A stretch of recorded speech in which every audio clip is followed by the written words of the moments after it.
refonte du rôle des sexes. Et donc, effectivement, c'est réfléchir à ça maintenant et éviter toutes les choses trappes, c'est quelque chose de fondamental.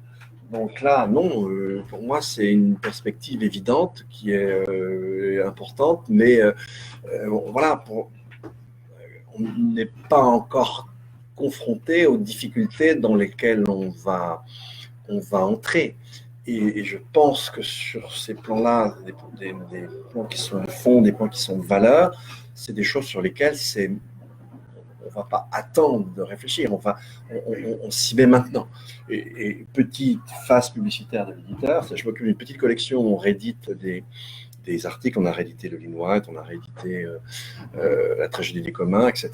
Et on va rééditer Françoise de Bonne, on va éditer, parce qu'il y a assez peu de choses en France autour de Val, Pleumoud, etc. C'est très important. Donc, et là, je pense que les défis qui sont en face de nous sont tellement énormes que je trouverais dommage, parce que parfois on peut avoir, alors je ne pense pas que ce soit le cas dans un milieu collapso, parce que par définition, vous êtes tous des maniaques de l'information, mais pour affronter la période dans laquelle on va entrer, la pire des choses qui pourrait nous arriver, c'est de devenir à l'avance con. Et c'est d'arrêter de lire. Ça, c'est fondamental. J'entends. On se soigne. Oui, oh ben, j'ai pas de doute ici, mais c'est peut-être pas tout à fait universel. Je prends l'Empire romain, par exemple, mais et c'est pas sans lien avec le numérique aujourd'hui. L'Empire romain, jusque vers le milieu, vers peut-être la fin, je ne me souviens plus, du IIe siècle, chaque fois que vous faites des fouilles dans alors notamment une villa, je suis désolé, c'est assez patricien, mais vous avez une bibliothèque. Ouais. Et à partir du IIIe siècle, il n'y a plus que des Trump et des Bolsonaro. C'est-à-dire, chaque fois que vous faites des fouilles dans une villa patricienne, il n'y a plus un livre. Plus un codex, on peut dire. Ils sont devenus cons.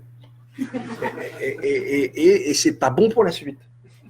Alors, voilà, c'est tout ce que je veux dire. Histoire de les prémunir, eux, contre ce genre de dérive, j'avais peut-être, enfin moi, vous allez me mettre à jour sur ce qui est ou ce qui n'est pas dans votre programme, j'avais un espoir, c'était l'affirmation, mais cinglante, de la notion d'écocide. Et en fait, la question, c'est comment ces élus qui ont financé des enneigeurs à 1300 mètres, comment en dehors de la sanction par le bulletin de vote, comment est-ce qu'on peut leur faire rendre des comptes? Est-ce qu'on peut avoir un espoir que...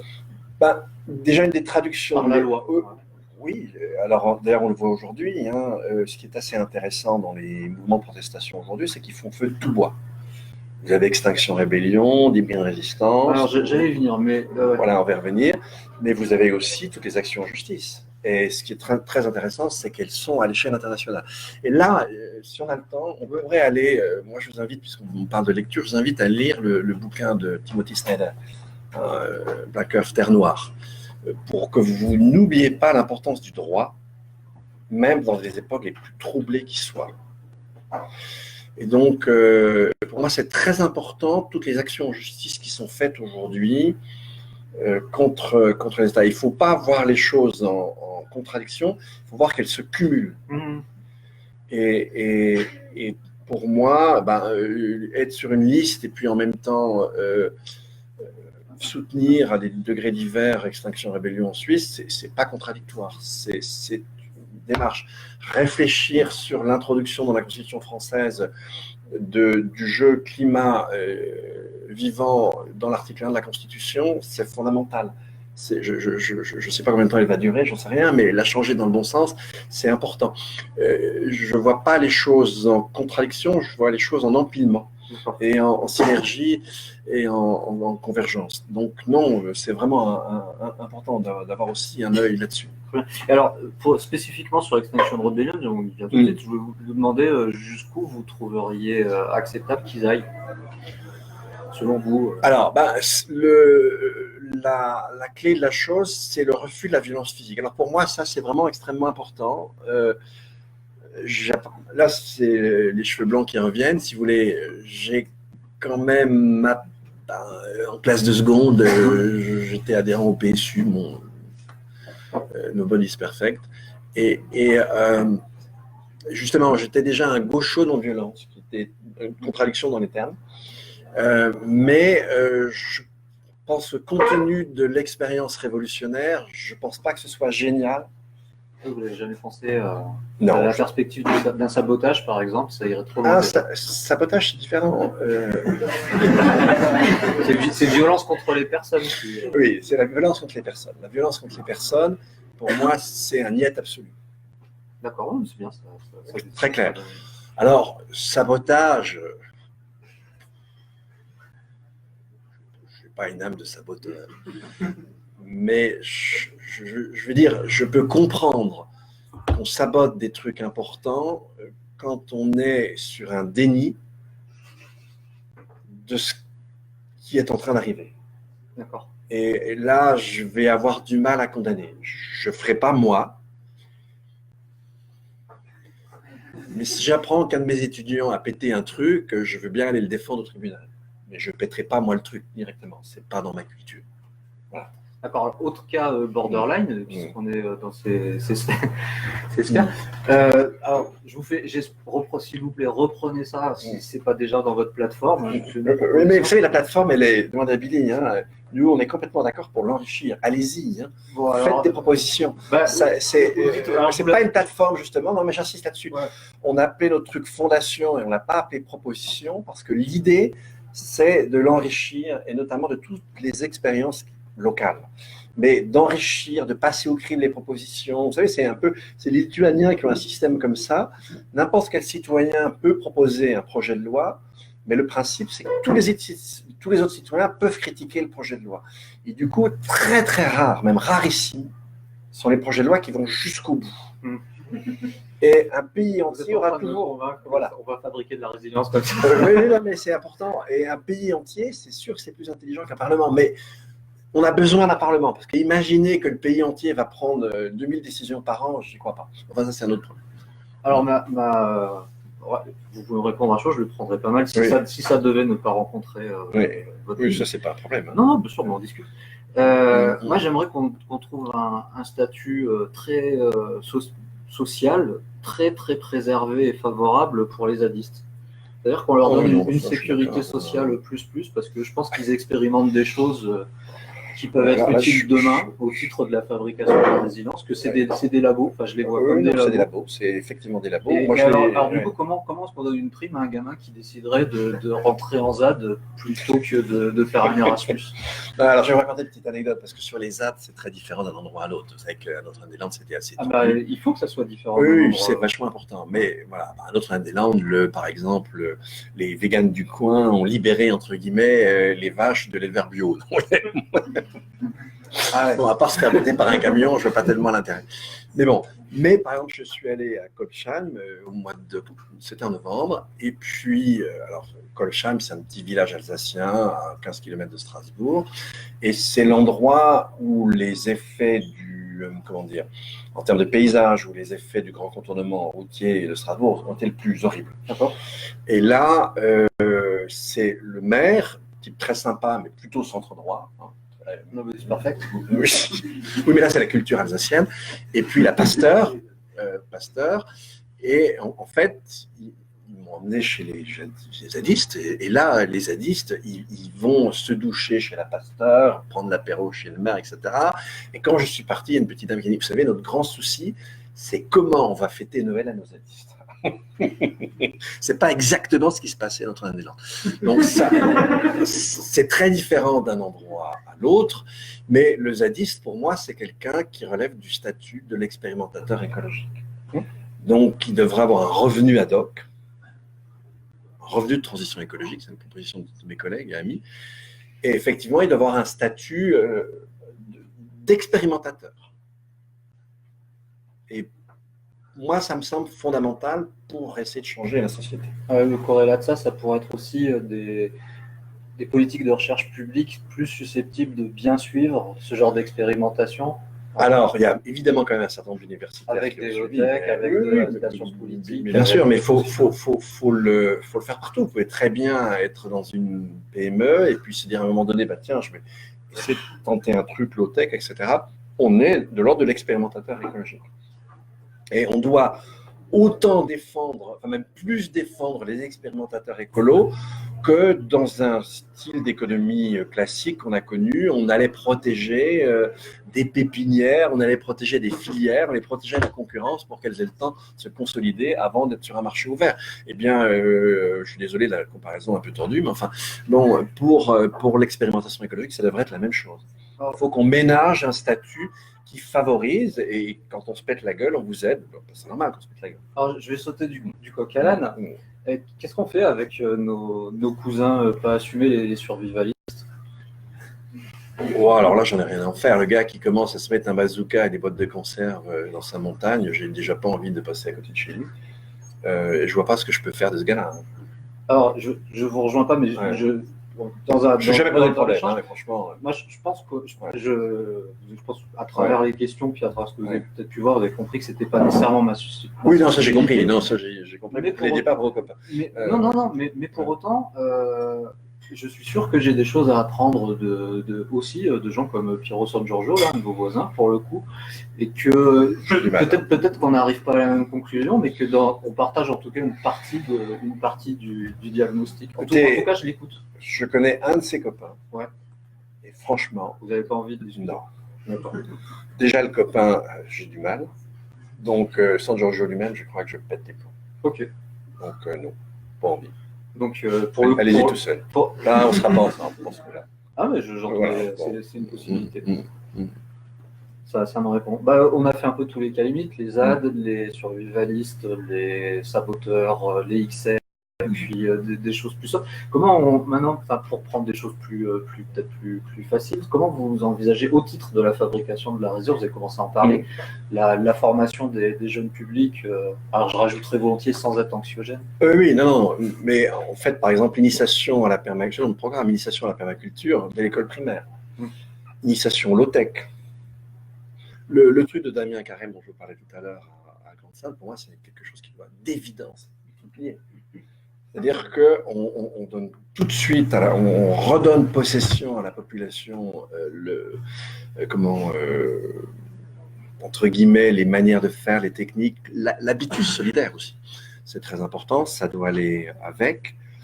Et j'avais un truc là qui m'est sorti de l'esprit, c'est très important aussi. Par exemple, des stages, je pense qu'il y en a plusieurs ici qui ont dû faire ça, des stages TQR, travail qui relie, inspiré de Joanna Messi. Tu vas lever la main pour voir. Désolé pour le Facebook Live. Qui c'est qui a fait un stage TQR? De la gratitude, du TQR, de la communication non allez-y, franchement, je vous incite à faire ça. Vraiment personne? Ouais, je suis étonné. Tiens. Vous voyez. Voilà. Moi, je m'en vais, au revoir. On va pas leur demander qui c'est qui a fait un stage. Non, on va pas aller plus loin. Vu l'expérience traumatisante que vous venez de m'imposer, je n'ai pas envie de poser une deuxième question au public. Mais moi, je vous encourage à le faire. J'ai été surpris pour le face là-dessus. Je vous assure. Ah oui, moi aussi, je suis surpris. Mais, alors, moi, j'en ai co-animé un, animé tout seul, j'en ai pas été capable, je le dis tout de suite. Mais je me souviens d'un thésard mécanique, le gars, il est arrivé, il dit, mais vous êtes à gerber, tous ces connards, là. Vous êtes complètement perchés, vous êtes complètement malades. Et il est ressorti du stage métamorphosé. C'est un compliment? Ah oui. Okay. Ah oui. Non, moi, je suis fan de ça, donc voilà. Ok. Ça, on a vu, je regarde. Est-ce qu'il y avait des points, alors on peut retourner sur, est-ce qu'il y avait des points que vous auriez aimé aborder ce soir en particulier? Résilience Libertaire, on en a un peu parlé, en tout cas comment on la fabrique, on a parlé de où vous vous situiez, quel espoir dans cette échiquier. Oui, moi j'ai des questions à vous poser. Est-ce que tous entre vous, vous connaissez, vous voyez aussi en dehors de ce lieu, par exemple, je ne sais pas, est-ce que tout le monde se connaît? Alors, mon moment égotique, ceux qui viennent au Café Collapse sont déjà venus au moins 2 fois au Café Collapse, levez la main parmi vous. Ah, c'est pas mal, ok. Ouais. Donc, il y a une petite communauté qui se crée.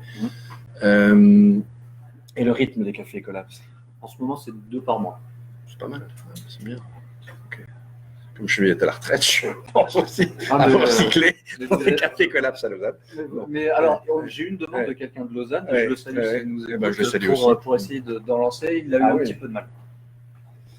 Ça a, alors attendez, je ne sais pas quand il a lancé, mais s'il est là, qu'il nous écoute. Il y a 1 mois et demi, 2 mois. Ah oui, je suis étonné. Et il a essayé de pinguer aussi nos amis d'Adrastia, alors les Adrastiens, là, nos amis d'Adrastia dans la salle. Voilà. Alors, pardon, je reviens à une question que je voulais vous poser. C'est pas foutu pour le copain lausannois. Non, mais on peut vous mettre en relation s'il faut. Oui, ça peut être intéressant. Bon, voilà, il y a des conditions. Et c'est pas foutu aussi pour nos amis d'Angers, nos amis de Paris qui ont un peu de mal à faire décoller leur formule Café Collapse. En tout cas, voilà. Ah, c'est étonnant. Je suis étonné. Ça sera un autre débat, je serais ravi de l'avoir. Je ne veux pas spammer votre Facebook Live avec ça, mais je peux vous répondre des éléments là-dessus, sur ce qui fait que ça prend ou que ça prend moins. Et du coup, j'ai perdu la relance que j'avais.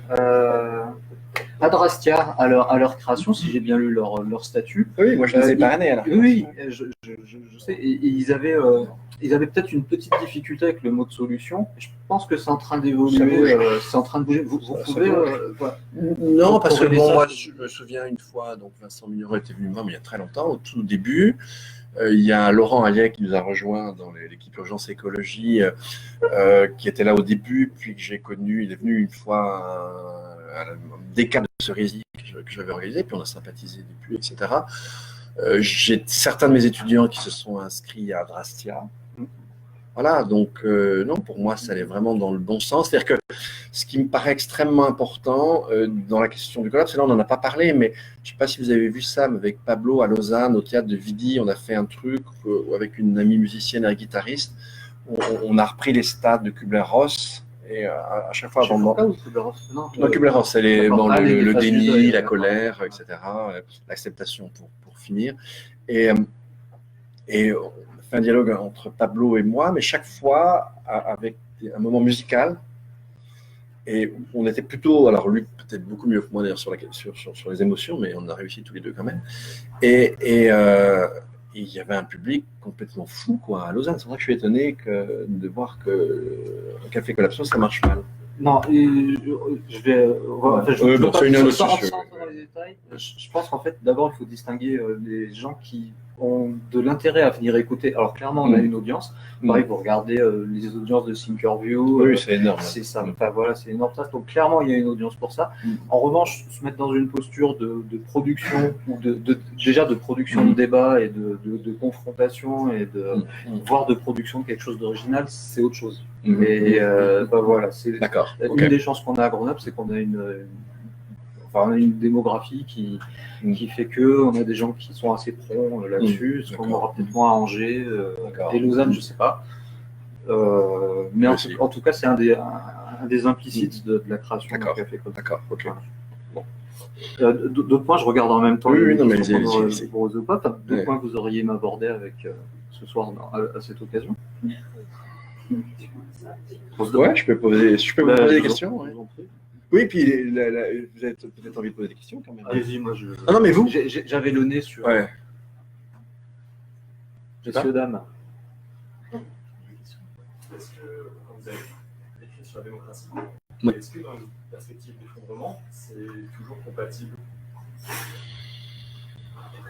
Je dirais même que on peut imaginer que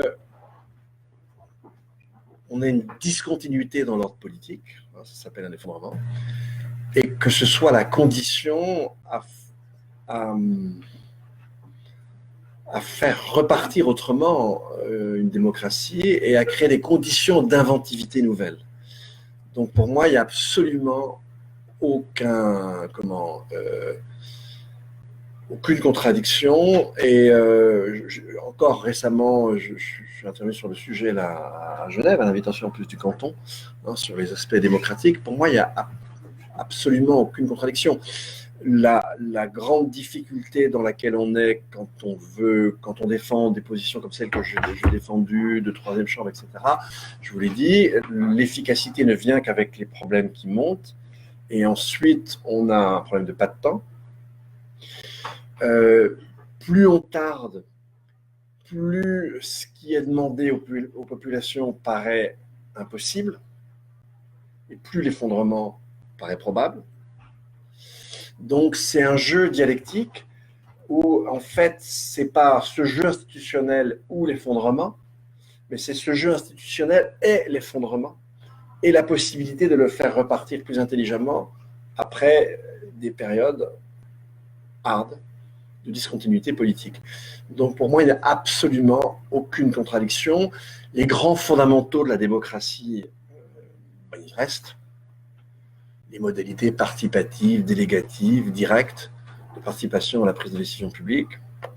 Il y avait une espèce de set atemporel que vous allez manipuler, enrichir de façon très très différente. Ce qui fait qu'aujourd'hui, on peut s'inspirer de la réflexion des grands anciens, de même que, je ne sais pas moi, dans 20 ou 30 ans, quand on sera peut-être pété complètement la gueule, ce à quoi on aura réfléchi dans ce pré-contexte pourra être aussi utile, allez donc savoir. Donc je ne le vois pas du tout en opposition, je vois comme un jeu. Et quand j'ai écrit avec, quand nous avons écrit avec Kéry ce livre, moi j'avais ce cours, j'avais toutes les données en tête. Voilà, j'étais déjà dans cette dynamique, même si je n'employais pas le mot. Et donc, non, il n'y a pas de contradiction pour moi. Pas du tout. On aura toujours des problèmes de gouvernance. Il faudra toujours trouver des solutions et les instruments sur lesquels on va pouvoir tabler, comment dire, si on revient vraiment à l'essence de chaque instrument, on ne va pas les réinventer. Avant de repasser la question à la salle pour d'autres questions, vous faites penser à une chose. Est-ce que vous accordez de l'intérêt à l'idée de solastalgie, non seulement j'y accorde un intérêt, mais je la vis. Alors voilà, et j'osais pas vous le dire. Oui, c'est évident. Personnel, est-ce que vous avez eu ces gros moments de moins bien Oui, attendez, je veux dire, on se paye dans la gueule chaque semaine un Pablo. Ouais, vous avez votre Pablo. Oui, j'ai carrément mon Pablo de la semaine, ça fait des années que ça dure. Je suis peut-être indiscret là. Non, mais moi, ça m'a amené à développer une sensibilité, une démarche spirituelle. Donc, d'ailleurs, c'est l'objet de mon dernier livre, c'était ça. C'est alors un des sens un peu différent, mais enfin, c'est quelque chose qui est vraiment au cœur. Moi, j'ai pas mal de relations aussi avec différents peuples amérindiens. Ouais. Alors, on va pas se mettre à les singer, ça n'a aucun sens.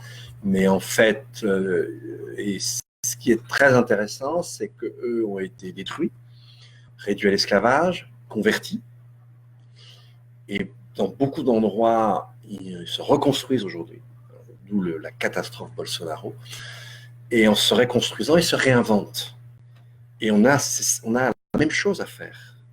Parfois en Sarment d'ailleurs, j'ai cru voir que certains Indiens de Guyane s'arment contre les orpailleurs et font le travail que la Légion étrangère fait aussi, mais de façon plus pacifique. À mon avis, ils n'ont pas tout à fait tort.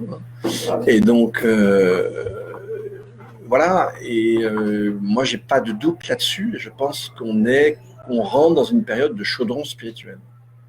J'en suis même totalement persuadé. Et moi, je ne tiendrai pas sans ça. Que la chose soit très claire. Alors, je suis désolé de ne pas avoir lu pour le coup cette dernière production. Alors du coup, la formule de Pablo, c'est quand même largement un peu inspiré de Johanna Messi. Enfin, il n'y a pas que ça. Il n'y a pas que ça, mais Johanna Messi, c'est fort. Johanna Messi, c'est l'invite de son livre. Vous mettriez quoi comme source spirituelle? Ce qui m'étonne, pardon, et une petite insiste, ce qui est malicieuse, mais ce qui m'étonne d'autant d'un philosophe que moi je pense qu'il y a largement autant dans Soro qu'il peut y avoir dans Johanna Messi. La planche de salut de la philosophie. Tout à fait. Absolument. Soro, on peut évidemment le ranger là. Soro ou Marc Aurèle, ça va bien, quoi. Non, mais il y a beaucoup de choses. Il y a même beaucoup de choses dans les. Voilà, c'est une discussion. Je ne sais même pas moi qui vais répondre. Je vais faire répondre Guilhem, qui est sur la liste. C'est donc un paysan philosophe. Je ne sais plus si j'en ai parlé au début, mais c'est quelqu'un qui a commencé par des études d'ingénieur, il a fait des études de philo, il a passé une thèse en philosophie de l'économie, et puis avec sa compagne, ils ont décidé de créer une ferme philosophique. D'accord ? Je vous en ai parlé ou pas ? Non, pas assez. Okay. Et donc, alors déjà, oui, enfin bon, c'est promotion, mais donc là déjà c'est un élevage de brebis dans les Cévennes permacole, c'est-à-dire qu'en fait, ces brebis ne pèsent jamais en une année 2 fois sur la même parcelle. Sa compagne, lui, il s'occupe des brebis, elle plutôt maraîchère permaculture. Maintenant, ils ont un enfant, donc les choses sont un petit peu plus compliquées. Mais là, pour le moment, par exemple, ils reprennent des accueils des délinquants. Et alors, c'est quoi le genre de délinquants d'accueil? C'est des gens qui ont été des enfants, des ados, qui ont été victimes de la violence de leurs parents. Et Et donc, qui n'arrivent plus du tout, par rapport à autrui, à avoir un type de relation en dehors de l'agressivité. Et en fait, quand vous les mettez avec les brebis, bah, c'est complètement différent. Ils retrouvent leurs possibilités de soins, d'amour, d'affection. Et donc, c'est toute une éducation à l'empathie par l'animal. Par l'animal. Ouais. Et donc, ce qu'il veut faire, c'est... donc, il est en train de construire un lieu d'accueil. Il proposera aux gens des reconnexions à la nature, des moments de méditation, des aspects plutôt exposés, philo, etc. Et donc, en jouant sur les deux, et son élevage et l'accueil, pas tout le temps, mais à un certain moment de l'année, de tiers.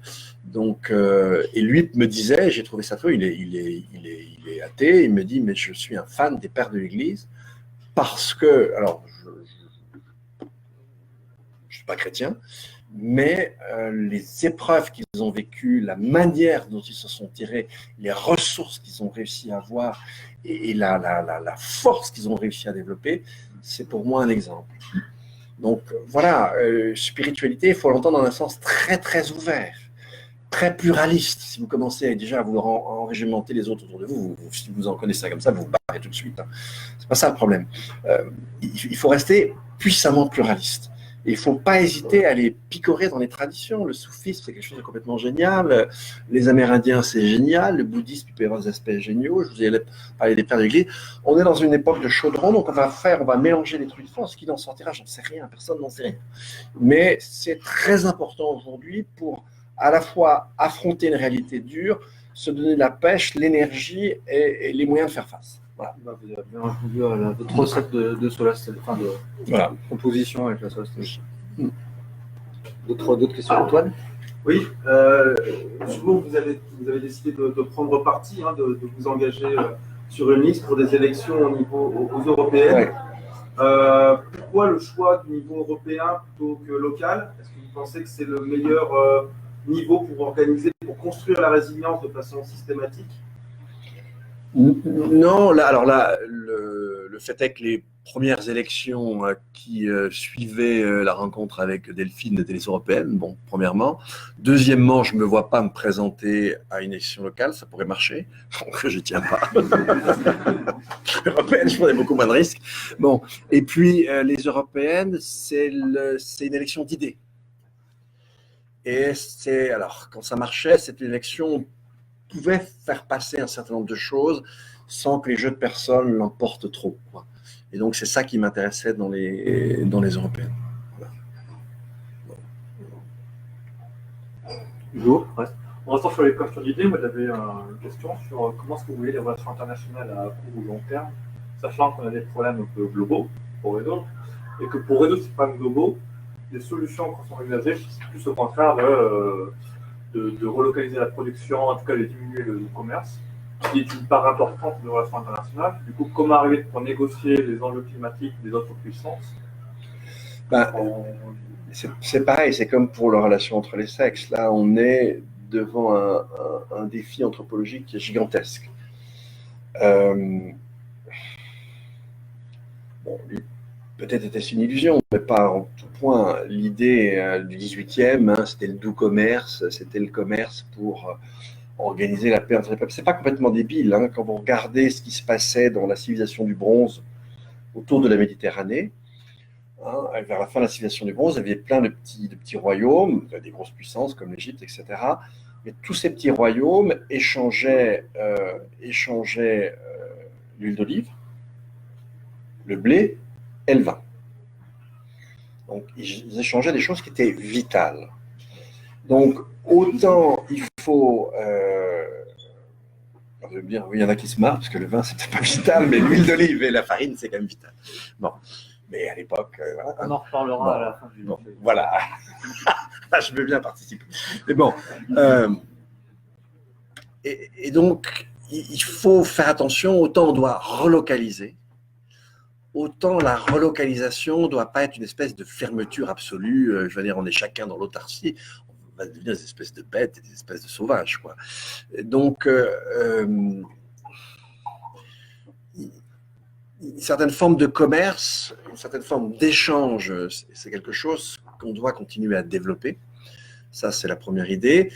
Deuxième idée, effectivement, on va devoir le faire avec un maillage beaucoup plus faible et en même temps, on va devoir se coordonner à l'échelle internationale. Hein, tous les grands problèmes qu'on a sont des problèmes globaux.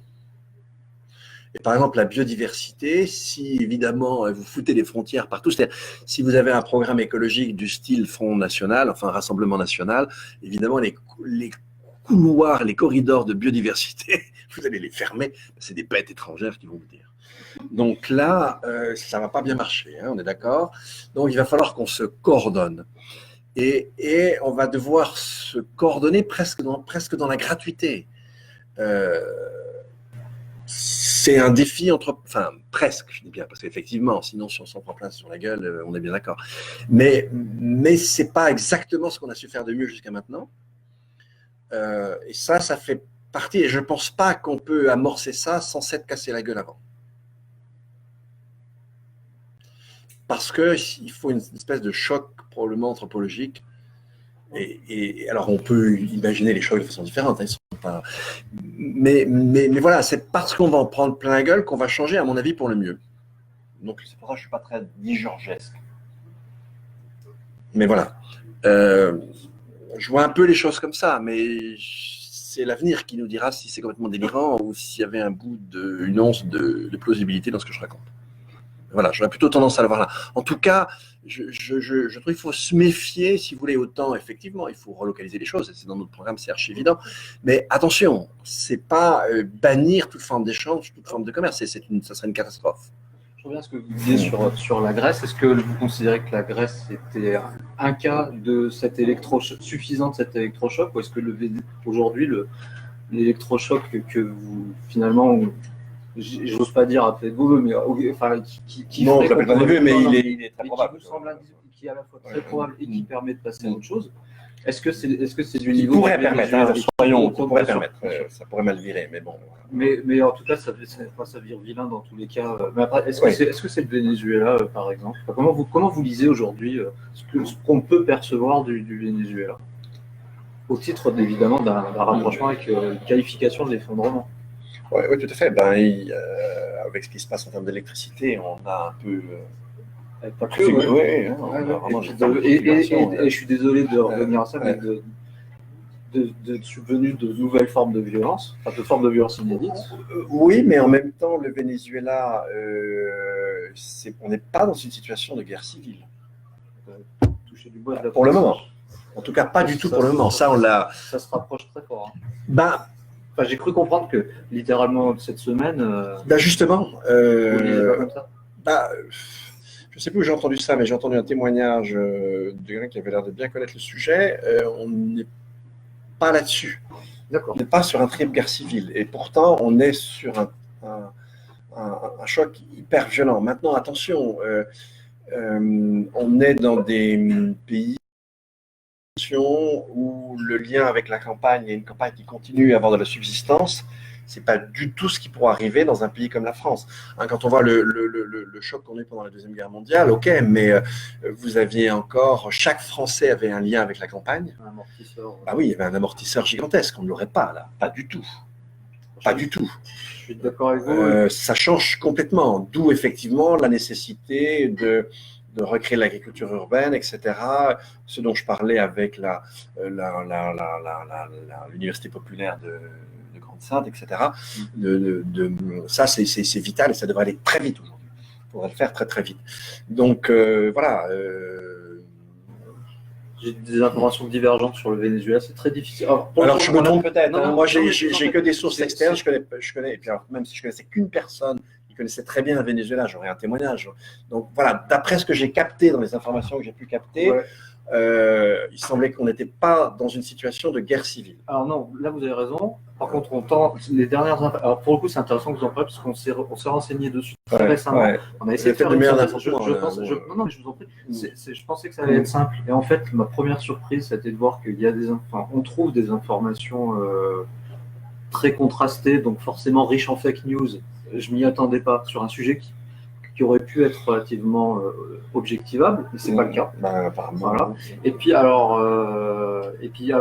enfin, c'est un et du coup beaucoup de fantasmes. Voilà. Mais par contre, une population qui, enfin, dans les informations dures, le poids moyen du Vénézuélien aurait diminué de 15 ou 16 kilos.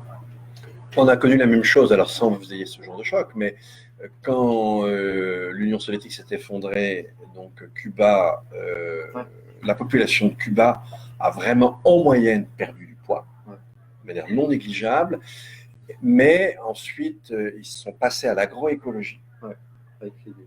C'est fondamental et on a au contraire un niveau sanitaire bien supérieur à celui qu'on peut trouver aux États-Unis. Donc attention. Donc là, on a eu un choc sans effondrement, mais un choc très puissant. Et il y a eu une résilience de la société, alors notamment un type comme Altieri, un des fondateurs de l'agroécologie, les a beaucoup aidés. Et donc là, on a un cas d'effondrement qui n'est pas inintéressant avec Cuba. Qui laisse plus d'espoir. Qui laisse beaucoup plus d'espoir. Dans la résilience. Voilà, dans la résilience. Maintenant, voilà. Et puis, mais évidemment, sur Terre, la chose va se produire évidemment de manière très très différente, et les réactions sont très différentes d'un endroit à l'autre. Et c'est sûr que quand on trouve un exemple où les réactions sont plutôt sympas, c'est sûr que ça en donne plutôt le moral. Et voilà. Je vais une question. Très bien, une question, monsieur. On parle de l'opposition entre urbain et rural, plus fort aujourd'hui qu'avant. On parle de vie plus résiliente, d'agriculture urbaine. Est-ce que c'est vous en pensez? Est-ce que c'est un concept néo-bobo? Est-ce que vous pensez que c'est un sens? Parce que quand on regarde les chiffres, si on parle juste d'agriculture urbaine, on sait qu'on ne va pas mourir de ville. Pareil, comme nous, Grenoble, avec de la superficie intramuros. Non, avec la superficie intramuros, vous n'y arrivez pas. Alors après, une ville plus petite, par exemple, c'est l'ambition de Grande-Sainte, c'est de devenir autonome sur le plan alimentaire. Mais là, on est sur une ville beaucoup plus petite. Vous imaginez Paris, voilà. Alors le concept de l'Institut Momentum, là, des biorégions, et le cas d'usage qu'ils ont imaginé, justement, Paris, je ne sais plus, c'est 2040 ou 2050, biorégion, maraîchage, enfin, vous l'avez reçu comment? Là, je ne l'ai pas lu, je ne l'ai pas regardé. Okay. Voilà, donc, mais je vais le faire, ça m'intéresse. Je ne l'ai pas fait, bon, voilà, mais ça, je vais le faire. Je pense, enfin, en tout cas, d'essayer d'aller vers une plus grande autonomie, au moins, des villes avec ce genre de choses, c'est pas complètement idiot. Alors, sur une période plus longue, de toute façon, on aura forcément une réduction démographique. Donc, c'est quelque chose qui redevient, en revanche, plus envisageable, encore que une ville sans moyens de type moderne et riche en pétrole pour réaménager une ville construite, ça ne va pas être simple. Et donc, plus généralement, quelle est la place de la ville en fait?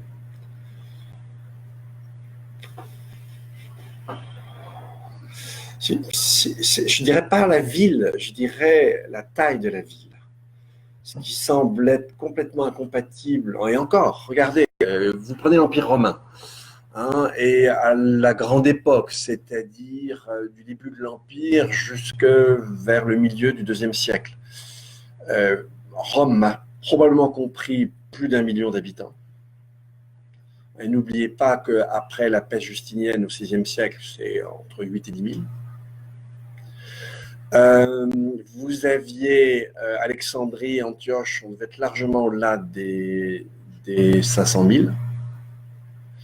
Pour un empire qui devait comprendre entre 50 et 75 millions de personnes. Donc vous pouvez très bien avoir une ville d'1 million d'habitants Et ce n'est pas la ville médiévale, c'est-à-dire que vous n'avez pas du tout autant à l'intérieur, c'est une ville assez dense. Et en fait, les surfaces, les grandes surfaces dans les grandes villas patriciennes, etc., c'était plus de l'agrément que de l'alimentaire.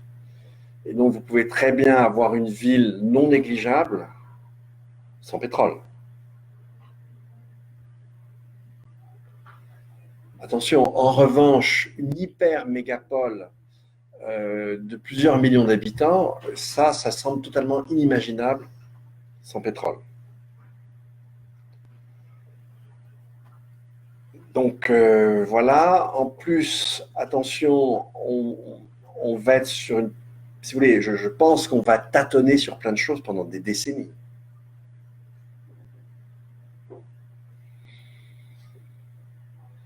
Donc,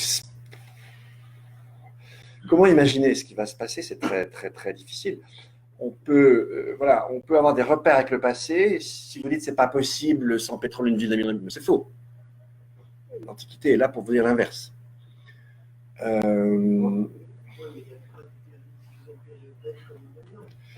Non, mais c'est ça qui est impossible. C'est une zone périurbaine gigantesque, ça n'a pas de sens. Et toute la difficulté, c'est comment vous faites son bulldozer pour faire qu'une ville hyper étendue puisse se nourrir. Et alors, avec une connerie d'autant plus grande que toutes ces villes ont toutes été construites sur les terres les plus fécondes.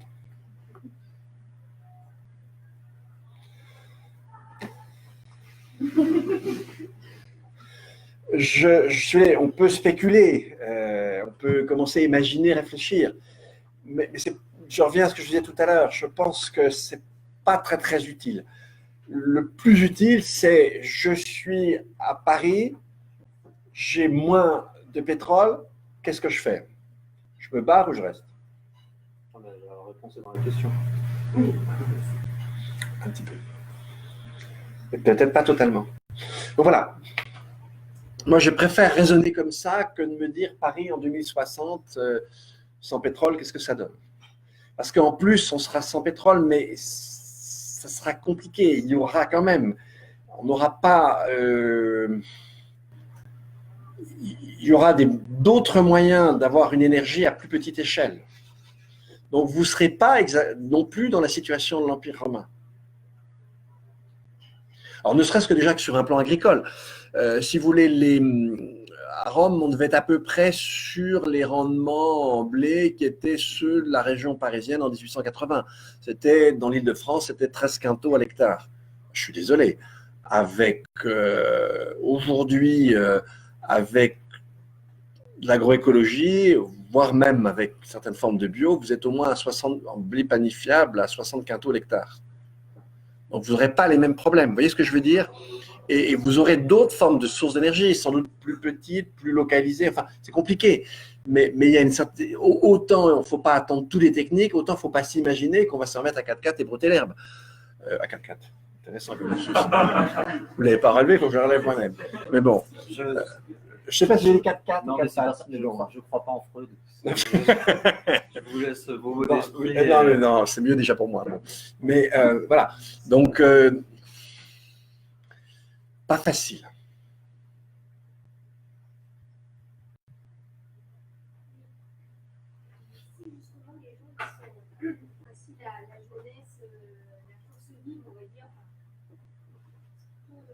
Trouver des solutions dans des contextes donnés, c'est-à-dire que on ne peut pas se projeter parce que le chemin qui nous amène à penser différemment et nous change dans le chemin. Oui. Comment est-ce qu'on peut stimuler un terreau qui donne un imaginaire social partagé qui est positif, c'est-à-dire qui est constructif, qui amène les gens à créer du sens et au lieu de les brider en permanence, les jeunes par exemple qui sont dans les écoles d'ingénieurs, ou bien dans les écoles d'ingénieurs par exemple on apprend des techniques pour changer les choses, c'est quand même intéressant, c'est quand même des outils. C'est des outils, oui, tout à fait. Des méthodes de réflexion, ne serait-ce qu'apprendre aussi à lire. Enfin bref, il y a plein de choses qui sont nécessaire. Tout à fait, oui. Et en fait, voilà, quelle serait un peu la capacité de stimulation de ces imaginaires positifs dans une société, enfin, justement chez les jeunes qui peut-être justement ont du mal à avoir un équilibre spirituel ou justement voilà. Il y a aussi cette question-là philosophique, la philosophie Oui, mais je dirais alors justement, puisque c'est votre cas dans une école d'ingénieurs, je crois que ça commence à se faire maintenant. On peut aussi créer des cours low-tech. Oui, mais il faudrait que. Et ça serait vachement aujourd'hui. C'est un point, ça c'est hyper intéressant, c'est-à-dire que du coup, ça c'est un imaginaire qui est positif. Justement. Point de vue. Ouais. Mais par rapport aux profs classiques des écoles d'ingé, pas du tout. Oui, mais attendez, je peux en parler. Ils vont finir par partir à la retraite. Bon, et il y a des gens jeunes qui sont sur un autre imaginaire. Donc, bon, si vous bloquez pour faire ça, poussez un peu. Et puis, de toute façon, vous finirez par avoir gain de cause. En plus, vous savez, il y a une espèce de mimétisme dans le milieu académique qui est complètement effrayant. Le jour où il y aura une école ou deux qui se seront mis au low-tech, vous allez voir, ils vont tous s'y mettre. Je vais même vous dire, en fait, je me permets de Oui, je vais même vous dire un truc terrible. De la même façon qu'ils ont, les petits cochons se sont saisis de la mindfulness dans les écoles qui sont juste là au titre de l'amélioration du management des managers de demain qui iront chez Deloitte et voilà. Bah, clairement, malheureusement, bon, on ne félicite pas, mais la collapsologie a tellement de vent frais dans ses voiles. Enfin, si vous faites un coup de Google Trends pour voir le bruit que ça commence à faire, bah, c'est sûr, on va être victime de notre succès. Moi, mon problème, c'est plutôt comment les gens peuvent continuer à le faire de façon sincère, en dehors des cadres universitaires. Et j'ai plus d'espoir dans quelque chose d'expérimental. Désolé, hein, mais j'ai plus d'espoir dans quelque chose d'expérimental et de constructif et de localisé, y compris sur de la production de savoir, pas que sur du partage de recettes pour faire pousser ses haricots. Ça, c'est très bien. Ça existe déjà. Et clairement, il y a des tas de gens qui le font déjà bien. Et franchement, là-dessus, j'ai de l'espoir. Sur la fabrication du savoir et sur la fabrication de la politique, voilà, moi j'allais vous renvoyer la question, mais finalement je me la renvoie à tous. C'est comment est-ce qu'on aide des gens comme Dominique, pas nécessairement lui, j'adhère pas à tout, mais à faire en sorte que ça puisse tomber en marche demain. Voilà, même si j'ai Bon, heureusement que la sémantique est diverse. Vous voulez être élu ou pas en fait? On verra bien. Pas savoir, non, mais moi, je ne sais pas de moi-même, donc je ne me pose pas de problème. Voilà. Non, c'est le meilleur moyen de ne pas déconner. Bon, ouais. Voilà. Oui. Réaction résilience et technologie, collapsologie et transhumanisme. Ah, alors il y en a 3 qui me sont sympathiques, un 4e beaucoup moins. Transhumanisme, alors j'ai vraiment du mal, là, je deviens agressif, s'il vous plaît.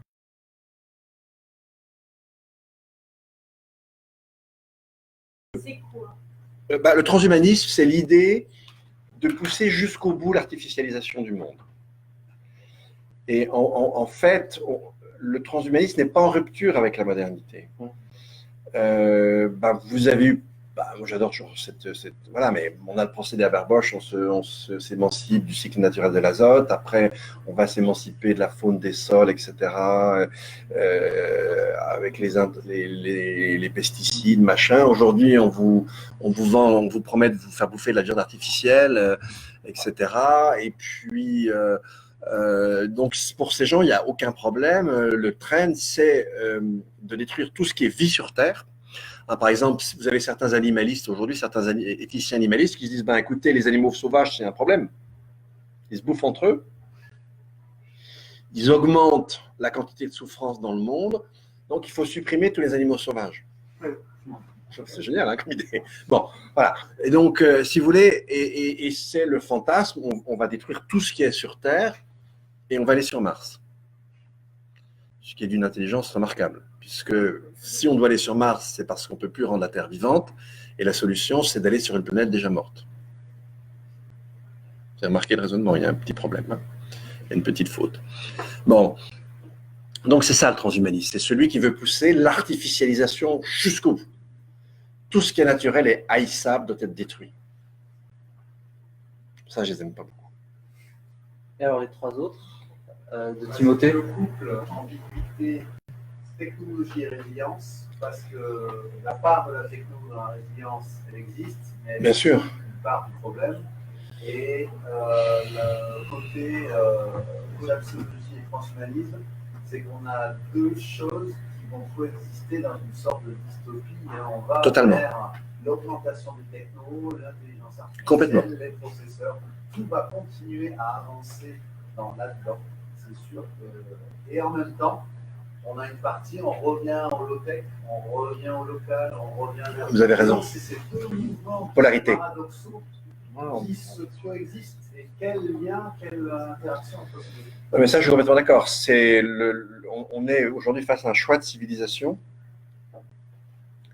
On a soit une fuite en avant du côté de l'artificialisation, dont on connaît à l'avance l'issue, soit on a effectivement l'autre côté. Alors, cela dit, juste avant de revenir à ça, attention, le problème, ce n'est pas la technique, c'est la manière dont on l'interprète à partir de la fin du XVIe et du XVIIe, et on finit par attendre des techniques, des miracles qui surmontent toutes les turpitudes et toutes les finitudes de la condition humaine. Ça, c'est dangereux et ça, c'est terrible.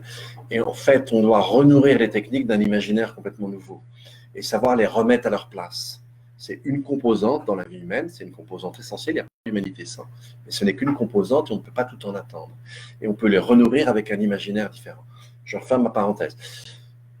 Pour revenir à la polarité entre effectivement, pour dire les choses rapidement, écologie collapse d'un côté et puis fuite en avant transhumaniste de l'autre, ben moi, ça me rend un collapsologue radical. Si vous voulez, le seul truc qui peut vous rendre joyeux, c'est que tous ces couillons-là, ça ne puisse pas marcher. Et pour ça, il faut que ça se pète la gueule assez rapidement. Voilà. C'est ça qui me rend un collapsologue impatient. Quand je vois un transhumaniste, je deviens terriblement et follement impatient. À mon avis, collapsologie et inégalité sociale, il y aura toujours des riches et des pauvres, et voire, si les différences seront encore plus accentuées, il y aura toujours de l'argent pour l'armée, il y aura toujours de l'argent pour le nucléaire, il y aura toujours de l'argent pour la microélectronique. Et donc, dire que ça va s'effondrer, il y aura toujours une partie des ressources vitales qui vont être concentrées vers certains secteurs, à mon avis. Non, pas l'armée ne risque pas, même si ça collapse, de partir en... Enfin, j'en sais rien. C'est difficile à dire, mais moi, encore une fois, je vois dans, pas le collapse, mais dans les collapses et les effondrements,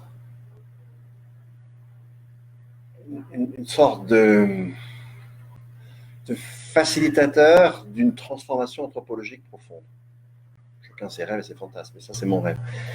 Et donc, si vous voulez, on a la modernité déjà la bifurcation néolithique, la création des États nous a quand même orientés dans un certain sens. La modernité a complètement accentué l'aspect compétitif entre les individus. Et c'est aussi ça qui nous amène à l'horreur. C'est-à-dire, si certains le font, c'est parce qu'ils pensent qu'ils vont y échapper et que les autres vont crever. Donc, c'est quand même l'esprit de compétitivité qui nous mène à la catastrophe.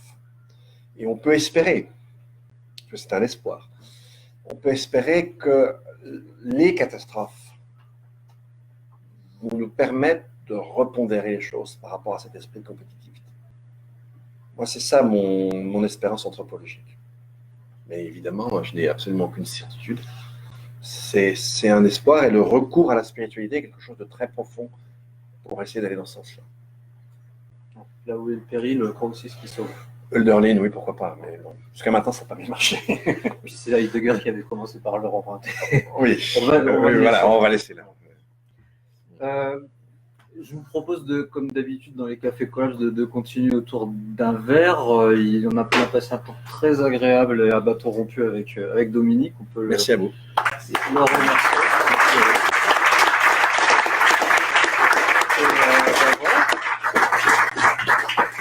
Ça sera plus peut-être d'autres échanges comme ça, en petits groupes ou tout ça. Enfin, vous êtes évidemment bienvenus de rester.